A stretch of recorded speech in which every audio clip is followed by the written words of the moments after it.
Welcome again to E.W. Jackson for America. Great to be with you again this morning. I hope you had a wonderful weekend. And of course, we aired yesterday one of my sermons. I'm not sure which one it was, frankly. I'd have to go back and review which one, whether we aired what I preached at Cornerstone Chapel on Sunday or something else. But so first, I want to thank the folks at Cornerstone Chapel, Pastor Gary Hamrick, his lovely wife Terry, and their great family. We had a wonderful time. 3 services on Sunday morning, and it was really quite invigorating. It really was. The people were receptive, just a wonderfully hospitable environment, and I enjoyed every single moment of it.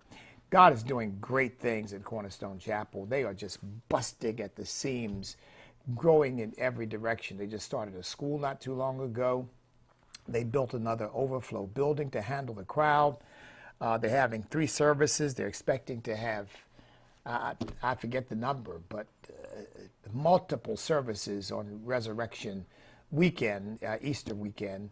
I call it Resurrection Weekend, but multiple services to accommodate all the people who are coming. They said at their last, I think it was Christmas Eve service maybe, they had 17,000. So they're looking forward to a great Resurrection Sunday, and so are we. But I want to thank Pastor Gary and thank his family and thank the congregation of Cornerstone Chapel for such hospitality. And we just really had a wonderful time on Sunday. By the way, Resurrection Sunday is coming up, and I want to invite those of you in our area to come to the Called. That is, let's see, it's early this year, isn't it? It's March the 31st. March the 31st, Resurrection Sunday. And Sunday before, of course, is Palm Sunday. But come on out. Come from the east, the west, the north, and the south. We'll be glad to have you. Remember, I'm at church, my own church, well over 90% of the time, probably. Somebody asked me, well, how often are you there? I said, well, most of the time I am there. 943 Canal Drive, Chesapeake, Virginia. And every Sunday at 11 a.m., of course, we live stream to our website and to Facebook and to YouTube at about 11:20. So you can tune in if you're not in the area. And we do have an extension membership for people outside the area. In fact, I just got a communication this morning for someone who wants extension membership, where we try to help you and encourage you and pastor you at a distance. It's not the ideal situation, but for people who are looking for a church home where the Word of God is preached without apology, without equivocation or compromise, where the application of the Word of God to the issues of the day is not something that's shied away from, where it's not some kind of racial construct where we're preaching black, white, this, that, and the other, but we're just preaching the gospel of Jesus Christ, and whosoever will, let him come.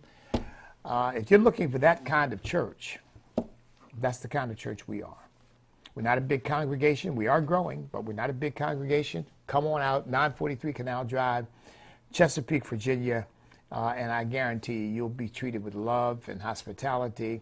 You'll enjoy it, and you'll enjoy every minute of it, because we love you, we care about you, because God loves you and has put his love in our hearts for you, and we want to do whatever we can do to be a blessing to you. Okay.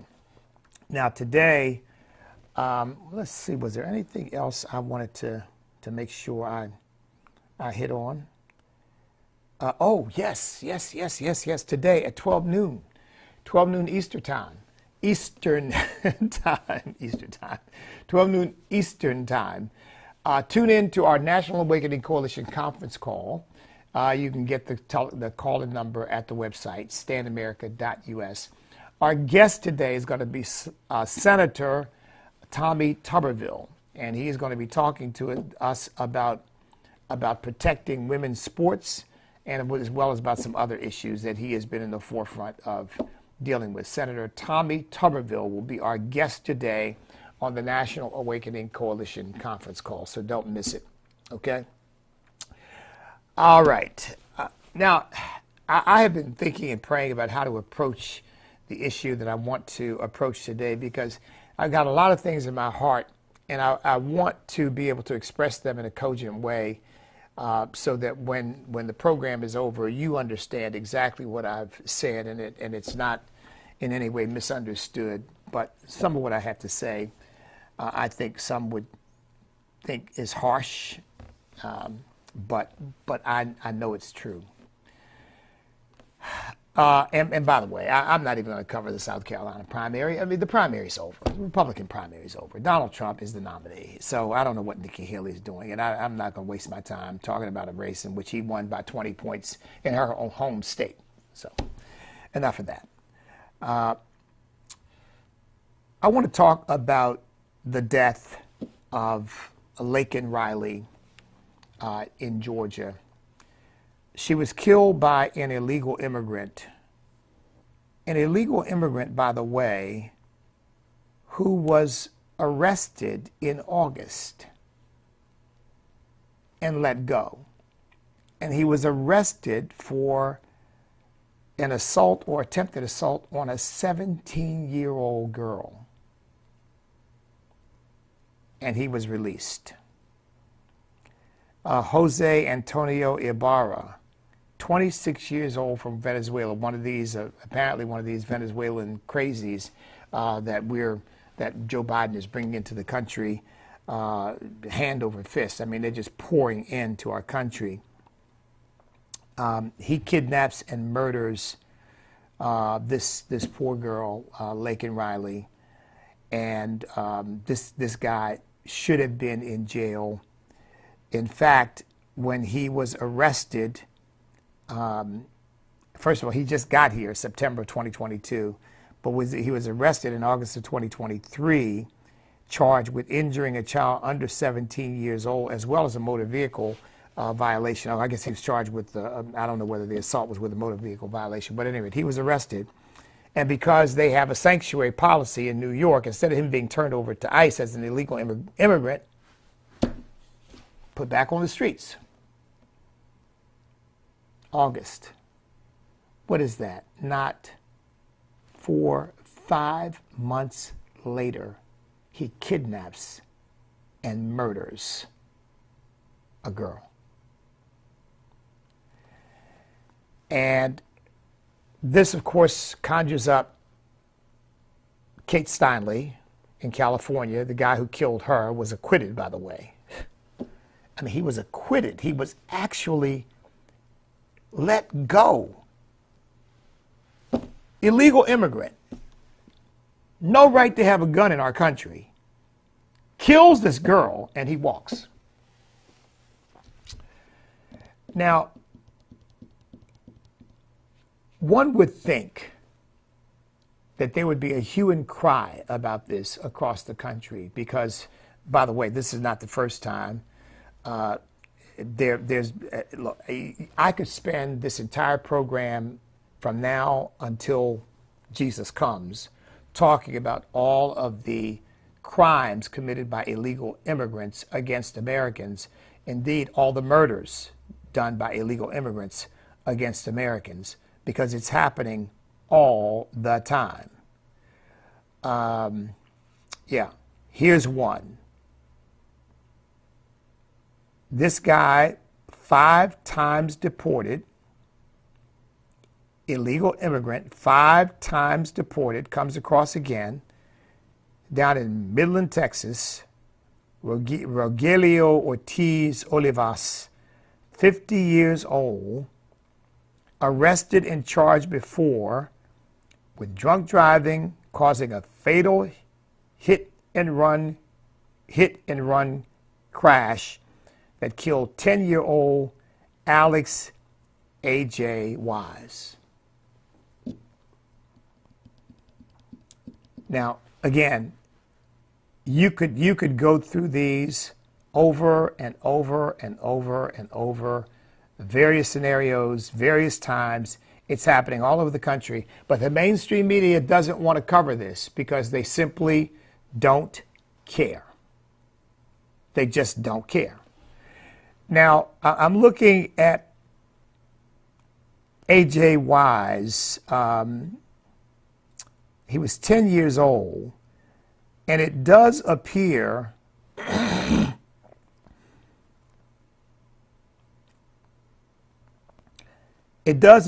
A.J. Wise was black, You all probably never heard of this case because it didn't get any attention. Yeah, he was. And let's see. This guy, again, deported 6 times, and he's back in our country and kills a 10-year-old American boy. Now, here's what I want to say about this, because, you know, they're pouring over the border now. Biden is on his way down there now because, of course, an election is coming up, and he's a little concerned about how the American people are feeling about this, because every American, regardless, if you really care about this country, really, and I don't believe that leftists do care about America. I think that they want America to be sort of part of a global community, and they want America under some kind of Marxist totalitarian system based upon their own warped, perverse view of the world. But I really believe this, folks, and this is what I say. It sounds a little harsh. I think they believe that, which is why they don't cover these stories much, that Americans deserve this. I think they really believe that Americans deserve to be punished. And that in some warped way, these illegal immigrants who are criminals and gang members and terrorists are giving Americans their just due. Which is why they simply don't want to acknowledge that bringing all these people into our country is creating a problem of public safety for Americans in general. Anderson Cooper immediately turned away from the illegal immigrant aspect of this and said, what this shows is that women jogging are in danger. Even though things like this are rare, women jogging is really, it's really a dangerous thing for a woman to jog alone. He doesn't want to deal with the issue. So the issue is women jogging, not illegal immigrants. People committing crimes against Americans who shouldn't even be here. Now, why do I say I think that they believe on some level that Americans deserve this? Because their whole ideology is based upon resentment of America and Americans as inappropriately benefited and blessed at the expense of the rest of the world. That's really the way they view our country. We are inappropriately, unjustly blessed and benefited at the expense of the rest of the world. In other words, we are prospering because we've exploited the world. We're prospering because we're imperialists. We're pirate capitalists who have raped and plumaged and plundered and pillaged the world. And we're now, to some extent, getting our comeuppance. Now, you remember, of course, the professor from, I think he was out in Oklahoma somewhere. His name will come to me. But when 9/11 happened, said that Americans deserved it because, and the 3,000 people killed, he called them little Nazis. Remember that? And it took a big hue and cry to finally get him fired from his job for espousing these heinous views. But Ward, I think his name was Ward Churchill, if I'm not mistaken, but don't hold me to that, if my memory serves me correctly. You know, a lot of people looked at that and said, well, you know, he's one of these wild, crazy professors. But look, the stuff that is going on in academia, the ideas we hear expressed in academia, maybe by one professor, which we think of as an outlier, are really things that are circulating in academia in general. And at, yeah, it was Ward Churchill. And from the dirty little secret is we don't want this to get out yet. We don't want people to know what we really think yet. The day will come, perhaps, when we can. So critical race theory incubated for a long time in academia. I said when I was at Harvard Law School, there's a professor, Duncan Kennedy, who was teaching a course called Critical Legal Studies.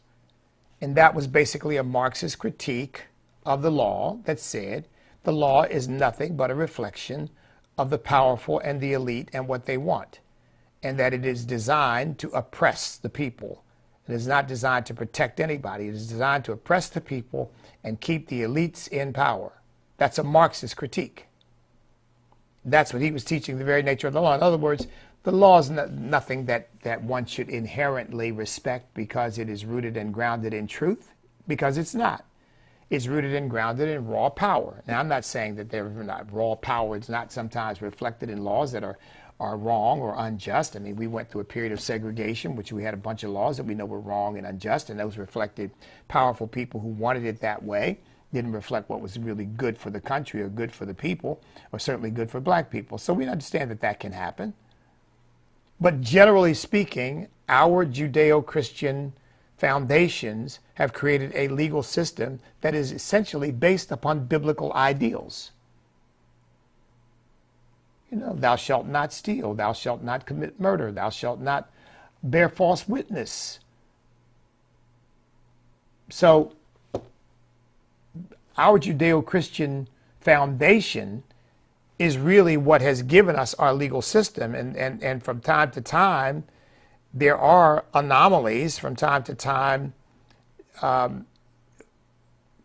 things do get perverted because we're human beings, and human beings are going to do that. That's precisely why the Founding Fathers created a system with checks and balances so that no one human being, or for that matter, no one group or no one department or branch of government could exercise absolute power, because they understood the inherent corruptibility of human beings. So no, we've gotten it wrong sometime, of course. But we've corrected that. When we discover it, when we understand it, we correct it. Okay? I mean, because of a long history of oppression of women and treating women like second-class citizens, because for a long period, the only thing that mattered was might. And women simply didn't have might, men did. And so women were considered the wards of men. We inherited that, came over to our country, women couldn't vote. We ultimately understood that there's something inherently wrong with that. That's not right. So women vote. So did we have it wrong then? Yes, I believe we had it wrong then. And obviously, women should vote. But we didn't allow people who didn't own property to vote. I don't think that's right either, because if you live in the country, whether you own real estate or not, you are still subject to the laws of the country. You're still subject to the framework in which you live, and so you ought to have some say in what policies are implemented and who is implementing those policies. So we got that right. So we've been self-correcting all along the way. But there are those in our country right now who believe that America is so inherently wicked, unjust, inherently racist, that we need a comeuppance, that we need to be punished for our sins, that we need to be brought to heel. I mean, Barack Obama said some of that. Do you remember the comment he made when he said, you know, we can't expect the world to just sit by while Americans drive SUVs. I think he said eat hamburgers or something. He went through a list of things that we Americans kind of take for granted. We can't expect the world to sit by while we do that and the rest of the world and blah, blah, blah, blah, blah, as if the world's got a right to be angry at us and to punish us. Yeah, I mean, he said it. That's not a direct quote, but it's It captures the sentiment of what he was expressing. And it wasn't just Barack. He was expressing a sentiment that is deeply held by the left. And I think the reason why these many, now hundreds of incidents, probably thousands of incidents of Americans being injured or killed by people who shouldn't even be in our country does not get the attention it deserves, because the people who are controlling most of the media and controlling the institutions of cultural influence think that we deserve it. Now, let me go one step further, since I just alluded to the fact that this kid, A.J. Wise, is black. And this is where you're going to find this probably somewhat shocking, but I know it's true. They really do believe that if it's a white person who gets killed or a white person who gets injured, they above all deserve it.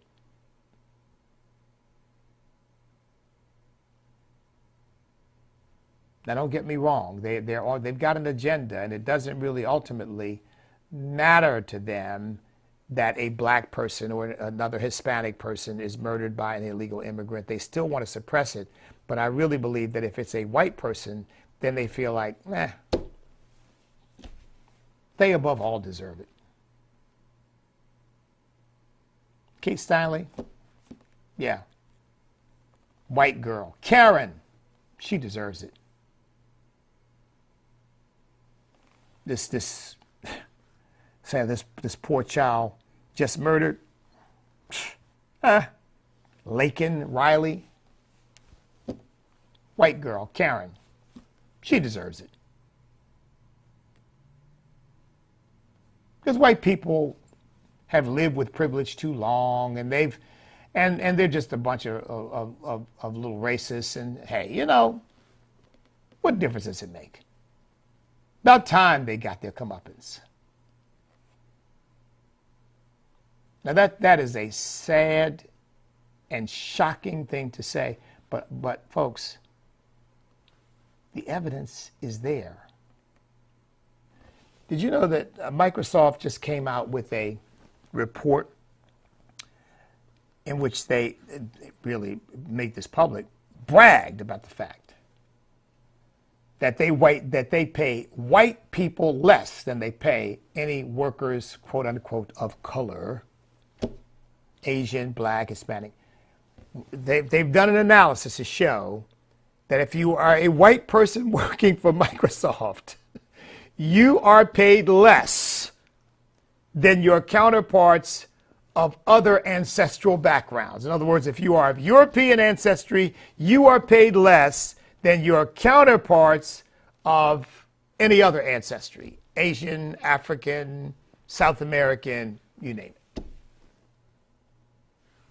it. You see what I'm getting at here? Now look, I'm not saying this to pander. I'm saying this because what they are doing really is creating such a deep-seated division in this country for their own power purposes and lusts and desires, that they are willing, in effect, to write off the humanity of people based on their skin color as long as it gets them where they want to go. Look, the left today, the Democrat Party today, is no different than the antebellum slave masters were, who defined black people, people of African ancestry, as deserving of what they got because they were inferior, because they, are lazy, because they can't, whatever. You go down to stereotypes. And now we've got, I guess, vengeance. We've got retribution.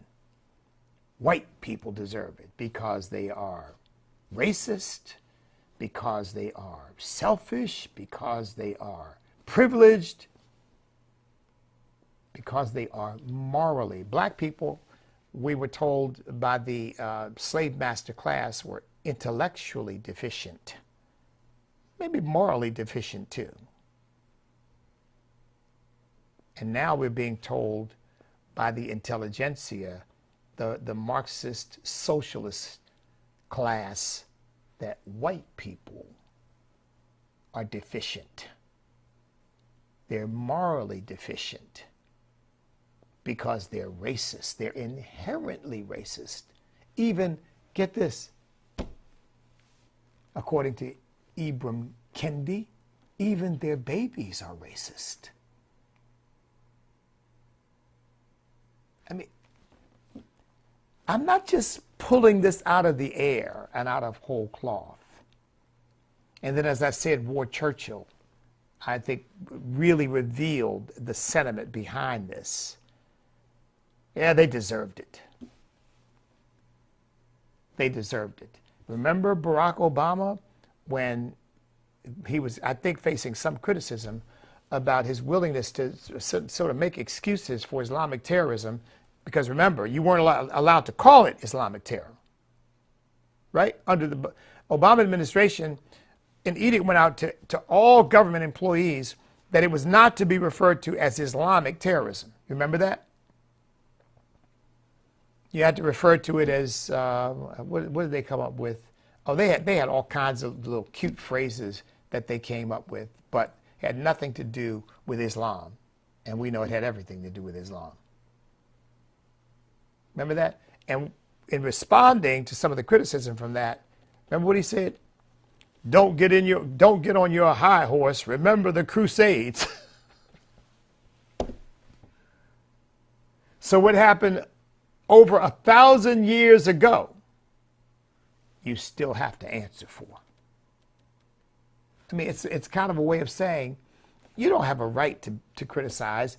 You don't really even have a right to defend yourself, because you deserve it because of your long history of oppression and brutality and racism and you name it.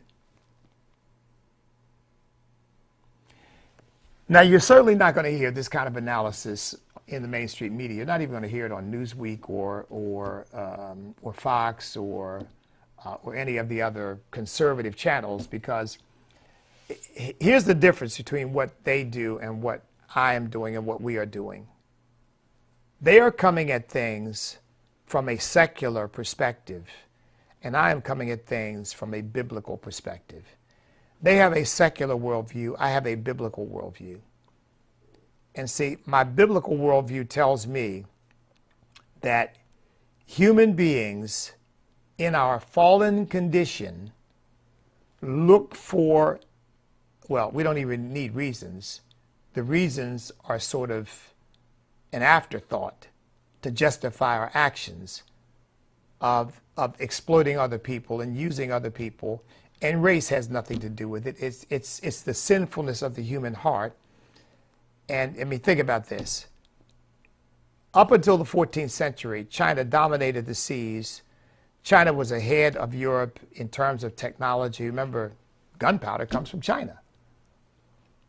And they were developing all kinds of, they were way ahead of Europe. I dare say they were 100, 200 years ahead of Europe in the development of technologies and things that they were doing. But then they made a decision in the 14th century to isolate themselves. And the moment they isolated themselves, isolation brings stagnation and degeneration. The moment they isolated themselves, they began to fall backwards. The moment they stopped exploring, the moment they stopped reaching out, the moment they stopped interacting, the great mystery of China, because they closed their doors and they stagnated. And Europe began to explore and to travel the world and to develop the technologies that were needed to make it easier to do what they were trying to do, to make it easier to explore. And that's some of it, obviously. It was about conquest. It was about capturing gold and silver and copper and all kinds of things. There's no question that that was part of the motivation, maybe even in the forefront of the motivation. But nevertheless, that willingness to explore, to go out and to see the world and to interact with it and to figure out how best to explore it and to exploit it. Yeah, to exploit whatever's out there for us. Thrust them ahead in all kinds of ways. Now some of this, if you read Thomas Sowell, he gets into this in greater detail than I have time to, but he talks about how geography sometimes helps to shape culture.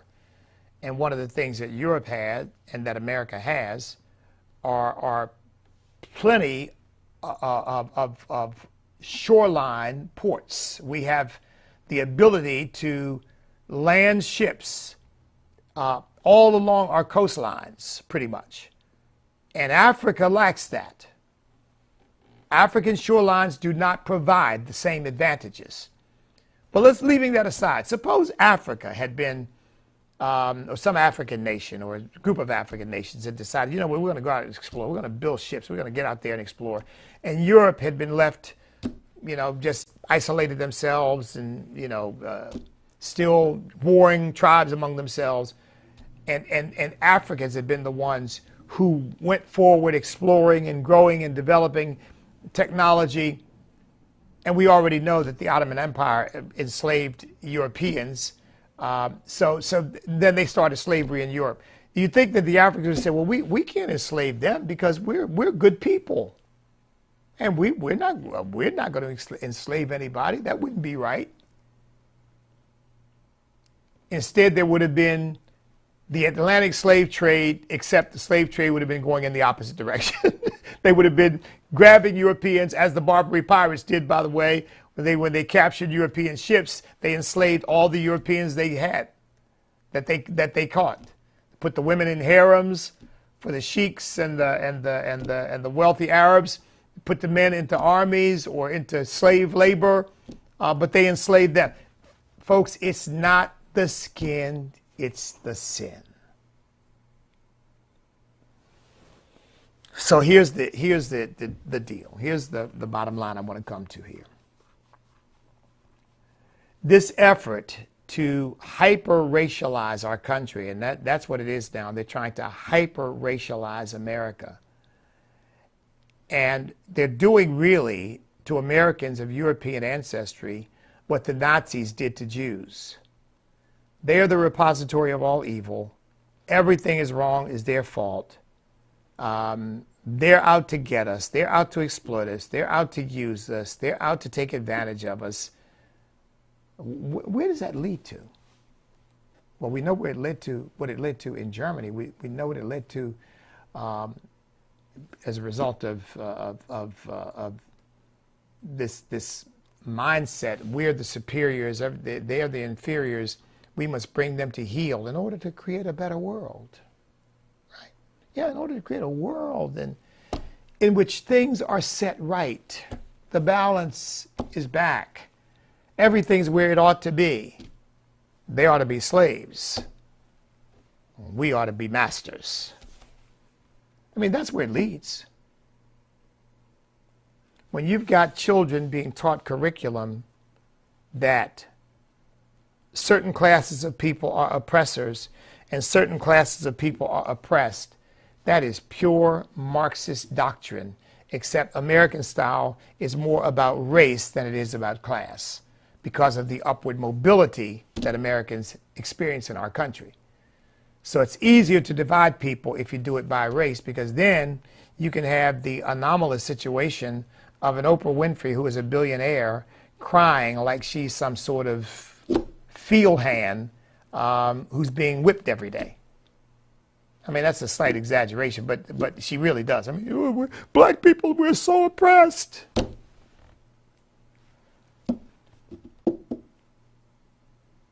And where you have a country in which, as I pointed out before, in which people like convicted felons like Dr. Dre, I don't know whether Ice Cube has been convicted of anything, but I know what he was involved in. I mean, he's self-admitted, you know, gangbanger, drug dealer, all of that, are worth hundreds of millions of dollars. And Dr. Dre is a billionaire.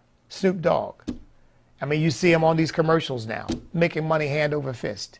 in this wonderfully free capitalist country. Why? Because in spite of how they started, people have now no longer begin to identify them with NWA. They now identify them as just musicians and actors.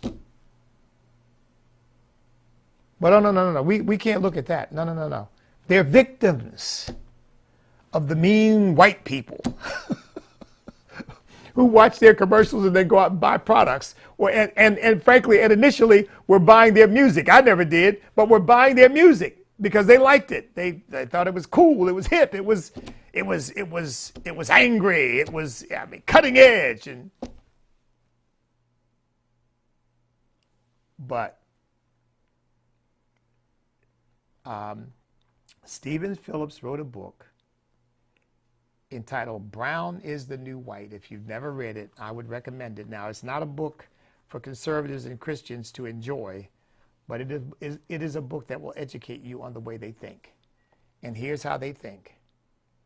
We have to isolate white people as bad, as evil, as wicked, as the problem.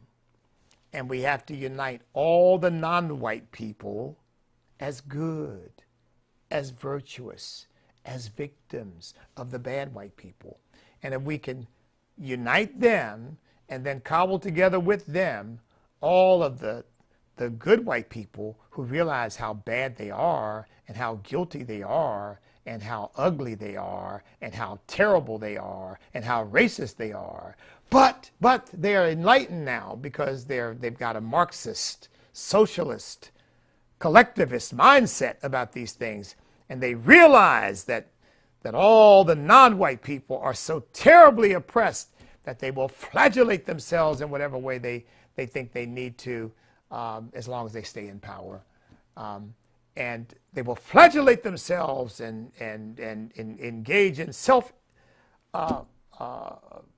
punishment in order to be in good with all the non-white people who can then vote for them and keep them in power so that they can, all these bad white people, the Christians, the capitalists, the people who believe in individual liberty and the Constitution and the First and Second Amendment, and all these people, the people who are patriots, the people who love the country, the people who honor the flag, the people who want us to be one nation under God, all those people, we can isolate all those people, and we can basically just push them into the corner, and we can run the country the way it really ought to be run.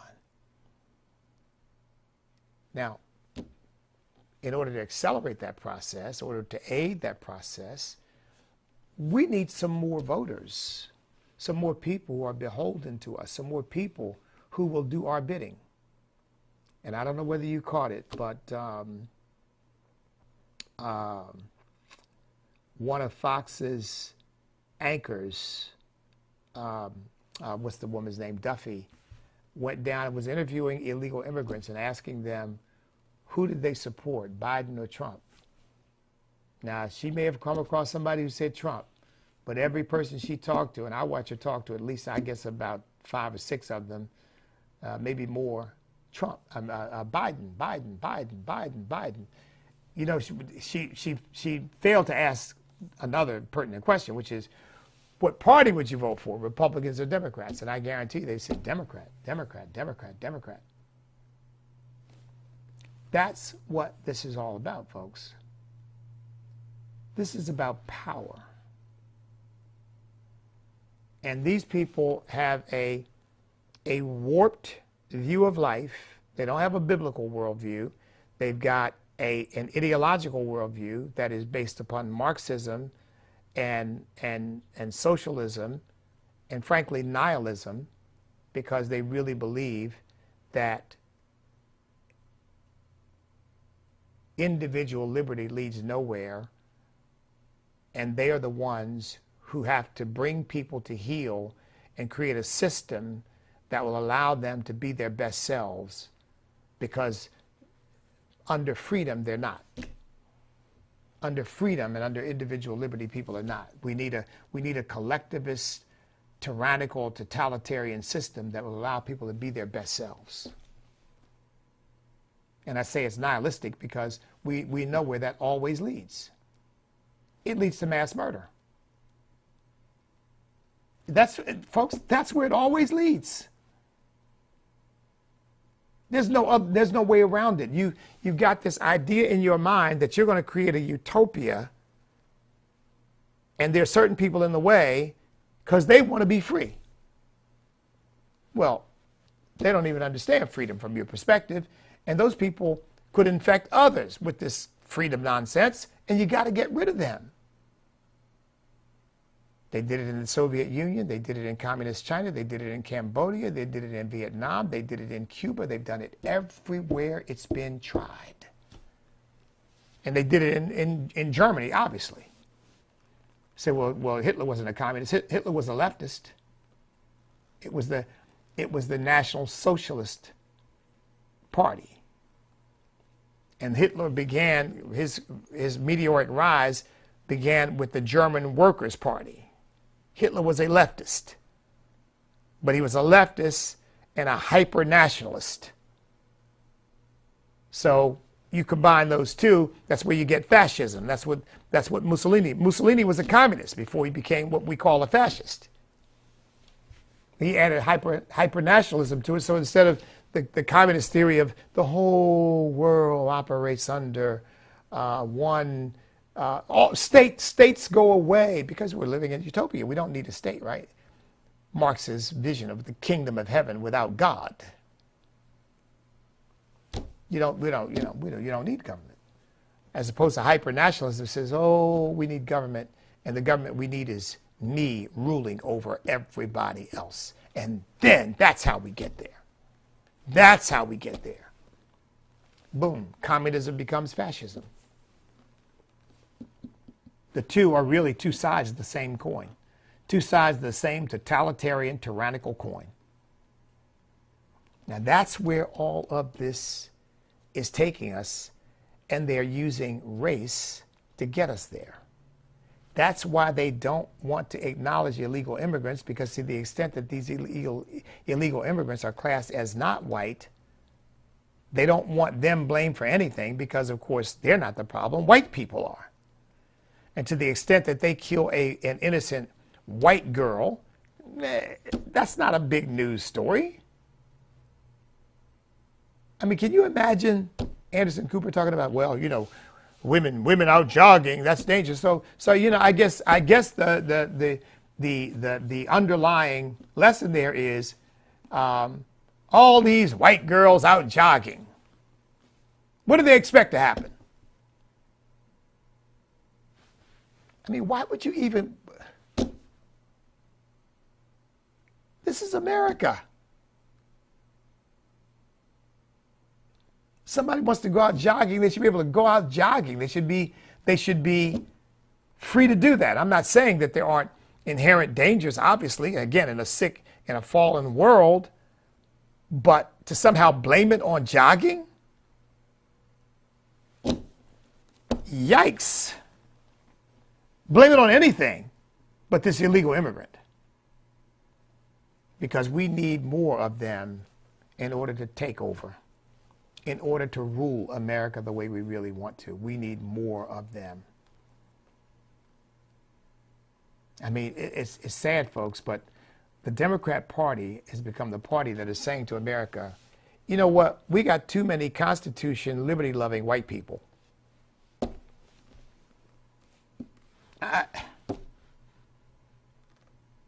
And if you're Constitution, liberty-loving, you know, you see the flag as a symbol of our unity, not a symbol of racism and a trigger, then you're white too. You're part of the white supremacy. I've said in some of my speeches, you haven't lived till you've been called a black white supremacist. Of course, I don't believe in the supremacy of any group of people.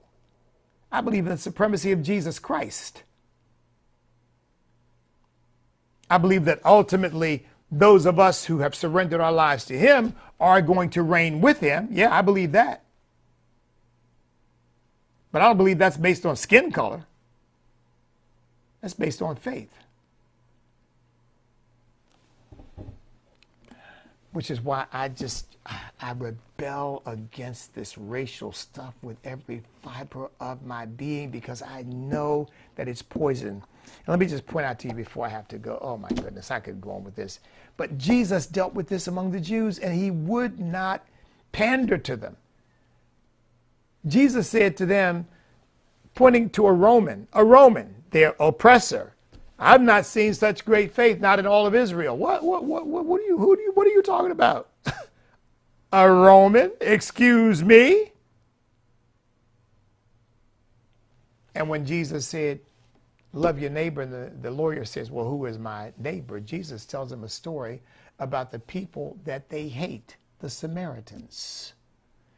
And when he finished the story, Jesus said, now, who then is his neighbor? And the man wouldn't even say the Samaritan. He said, I guess him that showed him mercy. Jesus didn't play those games, because Acts 17:26 says he has made from one blood every nation of men to dwell on all the face of the earth, and determine their pre-appointed times and the boundaries of their dwellings. I refuse to draw conclusions about people, to hate people, and hate anybody for that matter, to mistreat people, to change the way I respond to people based upon the color of their skin or their ancestral origin. And I refuse to attribute to some person, because they happen to be of European ancestry, the sin of slavery that ended 160 years ago. Some woman came up to me and said, well, my family comes from Orange County. I want to apologize. I said, you don't owe me any apology. I said, because I don't know who you knew. I don't know who your ancestors were. You don't know who my ancestors were. And you and I have nothing to do with that. I mean, yeah. Woman came up to me. I knowing that my family comes from Orange County, Virginia, and that my great-grandfather and great-grandmother were slaves and then later sharecroppers in Orange County, Virginia, said, yeah, well, my family settled in Orange County, and I want to apologize. You don't owe me any apology, because you weren't there and I wasn't there. And you don't owe me any apology for the sins of somebody else against sins of somebody else. For their sins against somebody else, I should say.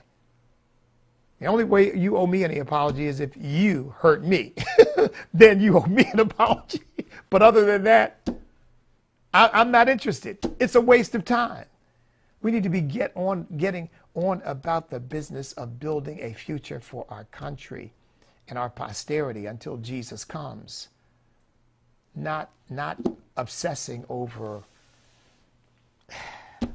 the past and who did what to whom. Again, because it has nothing to do with skin color. That just happens to be the particular context of African slavery in the Atlantic slave trade. But again, slavery was a universal institution practiced by people all over the world against the very people they lived right next door to, or right next to, it lived in the next field over or the next territory over, whatever.